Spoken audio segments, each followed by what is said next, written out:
Hello, children. It's Grandma Carla with more missionary stories with the Millers.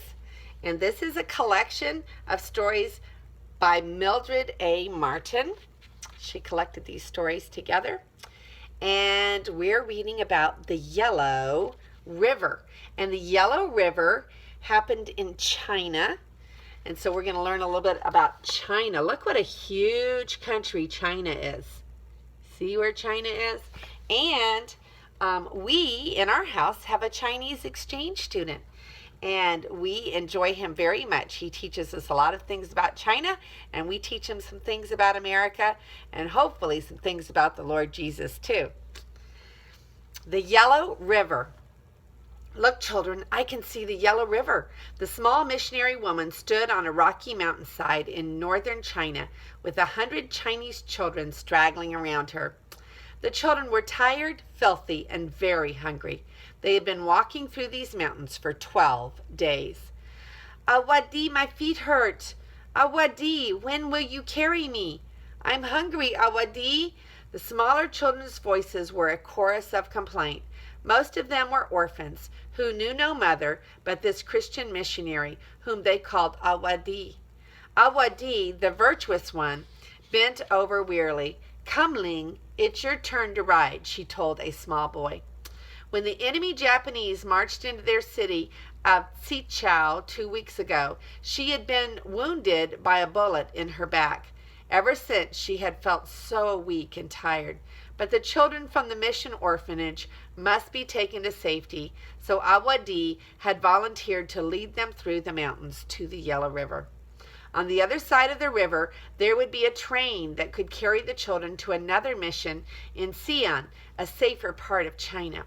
See, children, she encouraged the group, down there is the village of Yanchu, and beyond that is the Yellow River. See it shining in the sunshine? But it's so far away, Awadi, and we're so hungry. In the village of Yanchu, they will give us food, and then we will arrive at the Yellow River. When we cross the river, we'll all be safe, the missionary answered calmly. Now let's sing a song as we march down to the town. The mountains were wild and barren, and everyone's thin, homemade cloth shoes were worn out. They had had no food for the last 2 days and very little water. Often the rocky slopes were so steep that the bigger children had to form a human chain down the mountainside and pass the younger ones down from hand to hand. But when Awadi tried to rally them with a hymn, they would march along, singing bravely. I am Jesus' little lamb, happy all the day long I am. They sang as they followed the path down through the foothills into the town. After sleeping out on the cold, hard mountainside for so many days, it was wonderful to see a town and houses. But as the refugees entered the town, they were in for a disappointment. The town of Yanchu had been badly bombed. The streets were littered with rubble from broken houses, and nearly all the roofs were gone from the buildings. The whole town was silent, still, and empty. The children ran from house to house, their shrill voices echoing in the desert streets. Here's someone, Awadi, we found a man, 2 of the older boys called. The missionary hurried up to the lone old man sitting beneath a tree. Old man, this is Yuan Chu, isn't it? She asked loudly. Yes, this is Yuan Chu. But where are all the people? They've run away, the old man croaked. The Japanese soldiers are coming, so everyone went across the Yellow River. Why haven't you gone too? Awadi asked him. Do you want to come with us? I am too old to run, the man answered. I'll sleep here in the sun until the Japanese arrive, and if they kill me, who will care? All my family are dead. He squinted at the children crowding around him. Where are all these children from? You are a fool, woman, to bother with so many children. The gods intended for a woman to have only a handful of children, not an army. I am a Christian, the missionary answered quietly, and my God helps me care for all who need help. How far is it to the river? 3 miles, said the old man.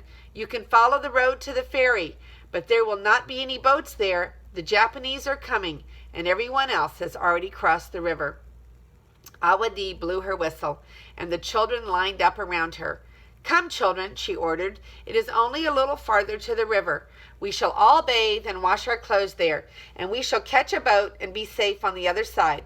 Goodbye, old man," she called, but he had already fallen asleep once more. The refugees trudged down a dusty path to the river's edge.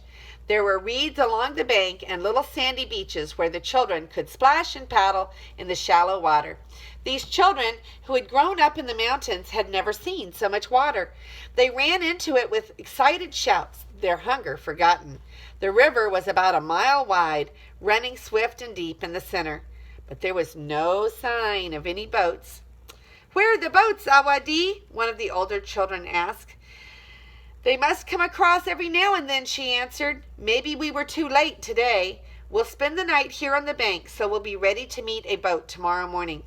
The children and the missionary huddled together on the sandy bank as the moon rose above the yellow river. It was beautiful, quiet, and peaceful, but Awadee was worried. Why were there no boats? Was the old man right? Had they come too late?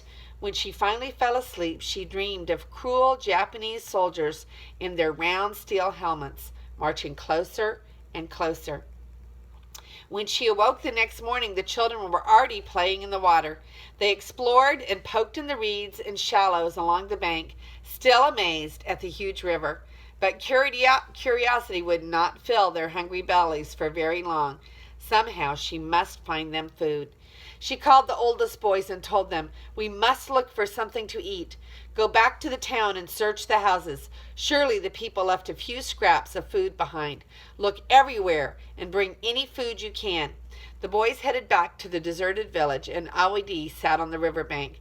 She watched the sun climb up in the sky as it reflected blindingly on the wide stretch of water. If only a boat would come. The big boys returned, carrying what food they could find: a few pounds of moldy grain in a basket, some dried noodle dough, and several withered peppers and onions. It wasn't much, but they boiled it all together in a big pot of river water over a fire of dried reeds and carefully rationed out the soup into the children's bowls. When they had all had some, there was none left for Awadee, but at least the children were fed. All day she sat quietly watching the children and listening for the dreaded sound of airplanes that might bring the enemy with their bombs and machine guns. At night the children whimpered before they went to bed. "Awadee, we're hungry. Awadee, when are we going to cross the river? When are the boats going to come, Awadee?" She prayed then and comforted them as best she could. Surely tomorrow a boat would come. They ate the last crumbs of food on the third day at the bank of the Yellow River. The children were tired of playing in the water, so Awadee told them stories and they sang songs together. Her eyes hurt from staring over the water in search of a boat. Little Shulan crept close to her. "Awadee, remember the story of how Moses took the children of Israel to the Red Sea and how God opened the water so the Israelites could cross safely?" "Yes, I remember," the missionary said softly. "Then why doesn't God open the waters of the Yellow River for us to cross?"